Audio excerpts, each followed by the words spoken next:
లేని జీవితానికి స్వాగతం. చూడండి, ఈరోజు ఫోను భర్త చేతిలో ఫోను, భార్య చేతిలో ఫోను. చక్కగా ఇద్దరి చేతుల్లో ఫోన్ ఉందనుకోండి, ఇంటికి లేట్‌గా వచ్చారనుకోండి భర్త, ఎందుకు లేట్ వచ్చారని ఆవిడ అడగదు. ఏం చేశావు? ఎలా ఉన్నావు? అని ఈయన అడగడు. లొల్లే లేదు. ఇద్దరు కలిసి ఇద్దరు ఫోన్ చూసుకుంటూ ఉంటారు. ఆవిడ చక్కగా ఫోన్ చూస్తూ టీ పెట్టి టీ చేసి ఇచ్చేస్తది. టిఫిన్ చేసి ఇచ్చేస్తది. ఈయనేమో ఫోన్ చూస్తూ ఆ టిఫిన్ ఎలా ఉంది, అలా ఉంది, ఇలా ఉంది అనకుండా తినేస్తాడు.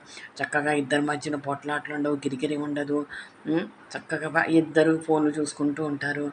పోట్లాటలు తగ్గిపోయాయి. ప్రేమ కూడా తగ్గిపోయిందనుకోండి. ప్రేమాభిమానాలు ఎప్పుడో పోయాయి ఫోన్లు వచ్చిన తర్వాత. కానీ ఒక విషయము, ఈ పోట్లాటలు కిరికిరీలు కూడా తగ్గిపోయాయి చూడండి.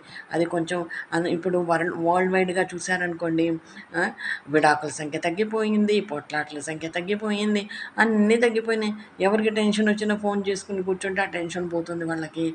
చక్కగా టెన్షన్ లేని జీవితము, లొల్లి లేని జీవితానికి హాయిగా గడిపేస్తున్నారు అందరూ. భర్త జోలికి రాడు, భార్య భర్త జోలికి రాదు, భర్త భార్య జోలికి రావట్లేదు. చక్కగా ఇద్దరు చెరో పక్క కూర్చొని ఫోన్ చూసుకుంటూ ఉంటారు. ఆకలిస్తే తింటున్నారు, బయటకు వెళ్ళి పని చేసుకుంటున్నారు. అది బాగాలేదు, ఇది బాగాలేదని ఈయన అడగడు, అది తేలేదు, ఇది తేలేదని ఆవిడ అడగదు. చూడండి, లొల్లి లేని జీవితం ఎంత బాగుందో. ఇదండి ఫోన్ వర్సెస్ భార్యాభర్తలు. Thank you for watching video. Thank you.